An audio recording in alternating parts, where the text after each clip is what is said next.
राम मंदिर बनवाए। ये बात कही है मुख्तार अब्बास नकवी ने। बीजेपी के नेता मुख्तार अब्बास नकवी का ये बयान उन्होंने दिया गल्फ न्यूज़ को इंटरव्यू के दौरान, और उन्होंने साफ तौर पर कहा कि बीजेपी कोई कंस्ट्रक्शन कंपनी नहीं है जो मंदिर बनाए। चुनाव से ऐन पहले बीजेपी के खेमे में तरह तरह के बयान निकलकर सामने आ रहे हैं, और इस वक्त हमारे साथ जुड़ गए स्टार संवाददाता दीपक चौरसिया। दीपक, ये बयान चुनाव से पहले। जी हाँ, बिल्कुल। ये एक ऐसा बयान है जो बीजेपी को बहुत मुश्किल में डालेगा, जो आरएसएस को बहुत मुश्किल में डालेगा, जो विश्व हिंदू परिषद को बहुत मुश्किल में डालेगा, यानी पूरे संघ परिवार को मुश्किल में डालेगा। वो राम मंदिर के मुद्दे पर बात तो कह रहे हैं, बात पार्टी लाइन की कह रहे हैं कि उन्होंने कहा है कि इसका हल जो है वो बातचीत के तरीके या कोर्ट से निकाला जाना चाहिए, लेकिन उसके लिए जो अल्फाज उन्होंने इस्तेमाल किए हैं उस पर संघ परिवार को बेहद ऑब्जेक्शन होगा, क्योंकि ये उनके लिए एक बहुत बड़ा रिलीजियस इशू है। वो भी मान रहे हैं कि ये पॉलिटिकल इशू नहीं है, लेकिन संघ इस मुद्दे पर बिल्कुल अलग राय रखता है। और जो शब्द इस्तेमाल किए, देखिए शब्द उन्होंने कहा है जिसपे हेडलाइन छपी है, BJP is not a construction company to build a temple, यानी बीजेपी कोई कंस्ट्रक्शन कंपनी यानी मकान या इमारत बनाने वाली कंपनी नहीं है जो मंदिर बनाए। यानी ये एक जो बयान है वो बहुत बुरी तरह से मुश्किल में डाल सकता है मुख्तार अब्बास नकवी को।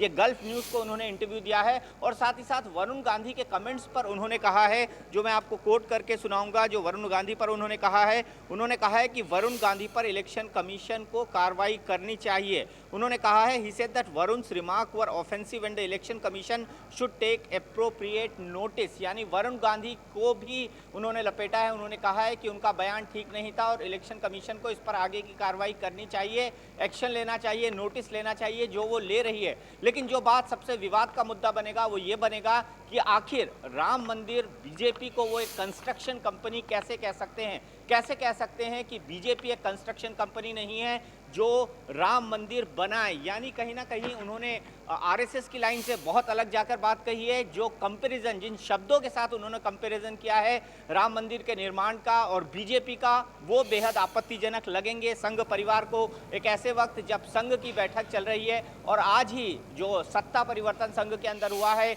सुदर्शन साहब रिटायर हुए हैं और मोहन भागवत को उनकी जगह सरसंघ चालक बनाया गया है। राष्ट्रीय प्रतिनिधि सभा की बैठक है और आइडियोलॉजिकल मुद्दों पर यानी वैचारिक मुद्दों पर बीजेपी का भटकाव हमेशा से संघ की प्रतिनिधि सभा में एक बड़ा मुद्दा रहा है। तो टाइमिंग भी बड़ी गलत है इस इंटरव्यू के उस लिहाज से देखा जाए। मैं आपको वर्बेटम पढ़ के सुनाना चाहता हूं कि उन्होंने क्या किया है, क्या कहा है। उनसे अयोध्या मुद्दे के बारे में पूछा गया कि क्यों ये वोटर्स को अब चार्म नहीं करता। In fact issue seems to have become more of a baggage on the party, यानी पार्टी के लिए राम मंदिर का मुद्दा एक बोझ बन गया है। ये गल्फ न्यूज़ ने उनसे सवाल पूछा, और उसके बाद उन्होंने कहा कि बीजेपी के लिए अयोध्या एक राजनीतिक मुद्दा नहीं है, लेकिन हमारे पॉलिटिकल अपोनेंट्स यानी हमारे राजनीतिक विरोधियों को लगता है, और वो बार बार इसे हमें रिमाइंड कराते रहते हैं।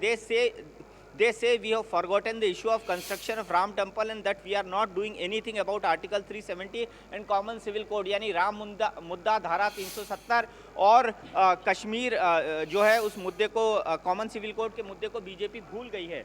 लेकिन उससे बाद में जब गल्फ न्यूज़ ने सवाल पूछा, does that mean BJP has given up the temple issue for good, यानी क्या अच्छे काम के लिए यानी वोट बटोरने के लिए क्या बीजेपी ने राम मंदिर के इशू को छोड़ दिया है? तो इस पर जवाब उनका बड़ा चौंकाने वाला था। उन्होंने कहा है, BJP is not a construction company, BJP कोई इमारत या मकान निर्माण करने वाली कंपनी नहीं है जो मंदिर, मस्जिद, चर्च या गुरुद्वारा बनाए। ये एक उनका बड़ा बयान है जो आरएसएस को और बीजेपी के शीर्ष नेताओं को के गले नहीं उतर सकता।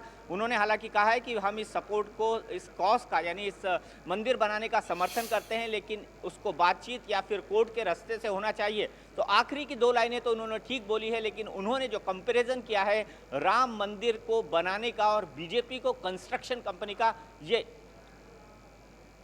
जी मनीष तिवारी हमारे साथ लाइन पर है। मनीष जी, मुख्तार अब्बास नकवी ने कहा है कि बीजेपी कोई कंस्ट्रक्शन कंपनी नहीं है जो राम मंदिर का निर्माण कराए। आपकी क्या प्रतिक्रिया है? नहीं, मैं मुख्तार अब्बास नकवी जी का बहुत बहुत धन्यवाद करना चाहता हूं कि इस देश में जो भी थोड़ा बहुत भ्रम था कि भारतीय जनता पार्टी के लिए राम मंदिर का मुद्दा कोई धार्मिक मुद्दा है, उन्होंने इस बात को बिल्कुल साफ कर दिया।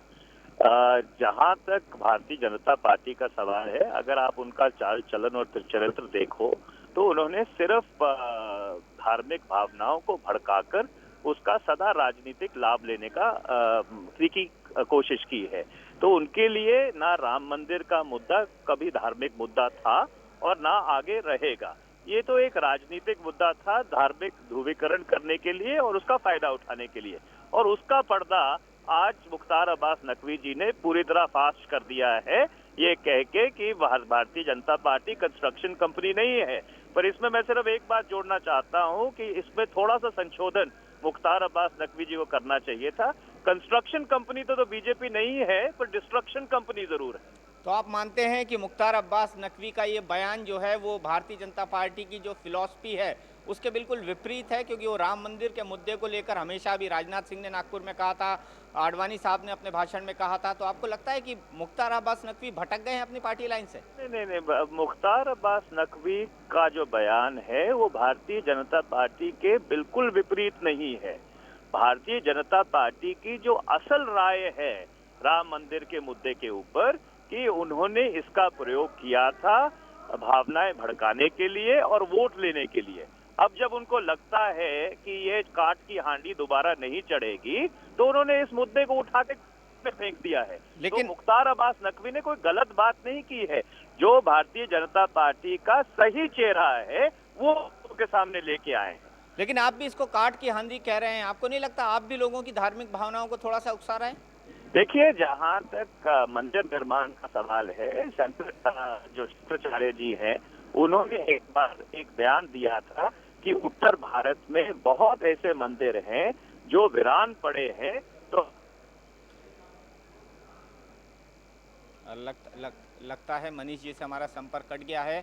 हम बीजेपी और मुख्तार अब्बास नकवी से भी प्रतिक्रिया जानने की कोशिश करेंगे, संघ की भी प्रतिक्रिया लेने की कोशिश करेंगे, विश्व हिंदू परिषद से बात करने की कोशिश करेंगे। लेकिन हम एक बार फिर से बता दें कि गल्फ न्यूज़ को एक इंटरव्यू में बीजेपी के वरिष्ठ नेता मुख्तार अब्बास नकवी, जो पार्टी का मुस्लिम चेहरा माने जाते हैं, उन्होंने कहा है कि बीजेपी कोई कंस्ट्रक्शन कंपनी नहीं है जो मंदिर का निर्माण करे। राम मंदिर के संदर्भ में उनसे ये सवाल पूछा गया था, यही गल्फ न्यूज़ की हेडलाइन है और यही हमने बताया है। इससे पहले भी मुख्तार अब्बास नकवी विवादों में रहे अपने बयानों के चलते। उन्होंने पहले मुंबई हमले के बाद कहा था कि किस तरह से जो महिलाएं हैं, जो चूड़ियां पहनने वाली, लाली लिपस्टिक लगाने वाली महिलाएं हैं, वो प्रजातंत्र के खिलाफ नारेबाजी कर रही, ये उनको शोभा नहीं देता। और मुख्तार अब्बास नकवी को उस बयान की भारी कीमत चुकानी पड़ी थी। पार्टी के अंदर काफ़ी उन्हें आलोचना सहनी पड़ी थी और मीडिया की भी काफ़ी आलोचना सहनी पड़ी थी। लेकिन ये जो बयान है, ये बयान बीजेपी और संघ परिवार को बहुत मुश्किल में खड़ा करेगा, क्योंकि एक भावनात्मक मुद्दा है राम मंदिर का। बीजेपी ने राम मंदिर के बल पर बहुत कुछ पाया है अभी तक राजनीतिक रूप से, और अगर इस ढंग के बयान आएंगे तो निसंदेह पार्टी को इस मुद्दे पर नुकसान होगा। खासकर जिन वोट बैंक पर वो टिकी हुई है, हिंदू वोट बैंक पर पार्टी हमेशा से टिकती है। जैसा कहा जाता है धार्मिक पोलराइजेशन कराती है, जैसा मनीष तिवारी आरोप लगा रहे थे, कांग्रेस और बाकी पार्टियां आरोप लगाती हैं।